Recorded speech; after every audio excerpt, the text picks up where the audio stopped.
So I have heard good things about these Keychron keyboards, and I wanted to try them out and see if they are worth the sort of high price. At least it's very heavy. It weighs almost 2.2 kilograms, so you can potentially use this as a weapon in a pinch. It's like really heavy. But before we get into that, I actually had to do some troubleshooting on this keyboard because the spacebar is occasionally giving me double key presses. It's sort of a ghost key press. So that means when I press the spacebar, I sometimes get a double spacebar there. I have tried reseating the switch, but the problem did not go away after that. What I did after that was to take a switch from another place on the keyboard, and as you can see in the video here, I'm just taking a switch from another place on the keyboard and I'm just swapping it with the switch on the spacebar. It's pretty easy to do with the tools you get in the box. You get that keycap and the switch puller, so the operation is pretty straightforward here. But unfortunately, even replacing the spacebar switch with another one from this actual keyboard did not solve the issue. I am still getting some occasional double key presses with the spacebar key, so I suspect it's something else and maybe not a switch issue, unless both switches are bad, of course, but I don't know what the likelihood of that is.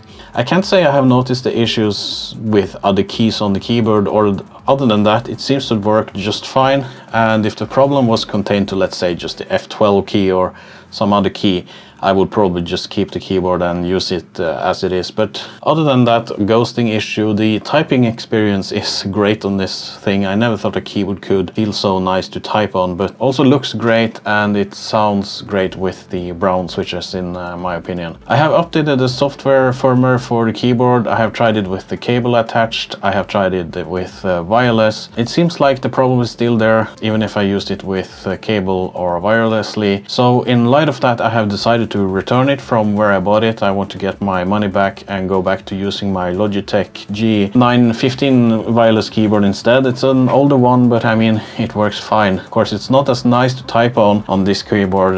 That keyboard is more low profile. One of the reasons I actually bought the Keychron, I did want a mechanical nice keyboard, so I researched a little bit, but I also wanted a keyboard with a smaller footprint on the desk here, because the synthesizer takes so much space, and also I still wanted the numpad because I used it for work sometimes, so that's also one of the reasons I decided to get the Keychron. But now I have the synthesizer behind me here, so I don't really need that space anymore.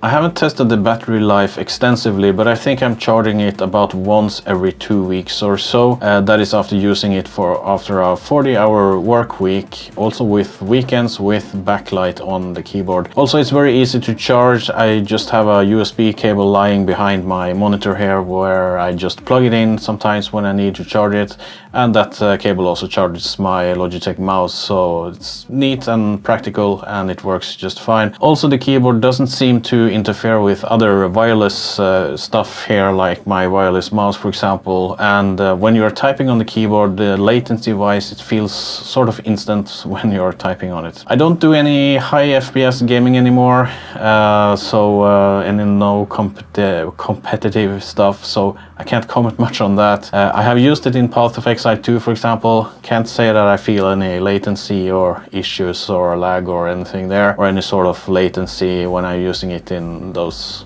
types of games. You get an USB-C cable with the keyboard. You get an USB-C to USB-A adapter, something like this. If we can get it to focus, apparently not. There we go. So whatever USB type your computer has, this keyboard will work just fine, even if you have a Mac or a PC. You also get tools as a keycap and switch puller, screwdriver, and a hex key if you want to do some surgery on the keyboard. You can, for example, replace the switches and keycaps to something else if you prefer that.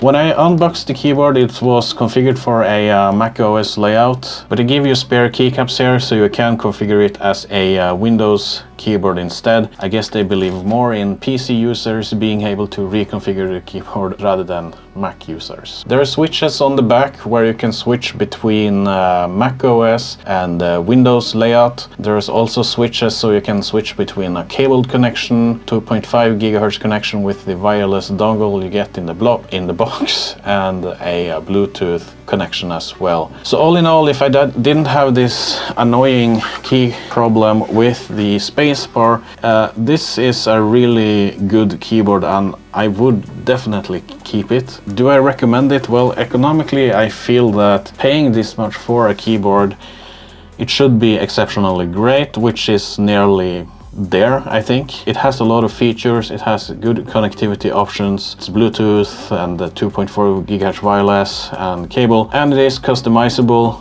But I think maybe Keychron could perhaps invest in more quality control maybe, and sort of that problem I have with it reduces my sort of perception of its quality. I mean, weight is one thing, but it's not the only thing telling if something is of good quality or not. Would I buy another Keychron keyboard at some point? Well, maybe I would, considering the praise these keyboards have gotten from a lot of other media. It seems like my issue might just have been some bad luck, I think. I know that all type of electronics can have issues regardless of what type it is, regardless of its price. I read on some Reddit thread that I could order other switches, and yeah, that's good of course, but I expect that when the keyboard is fully assembled and configured from where you buy it, it should work. And I have already tried replacing switches from another switch on the keyboard and it's still having the same issue. So either it's the sort of the socket in where the spacebar is that's having the issue, or perhaps I have two switches with issues. I don't know if that's likely. Yeah, who knows. Anyway, for me,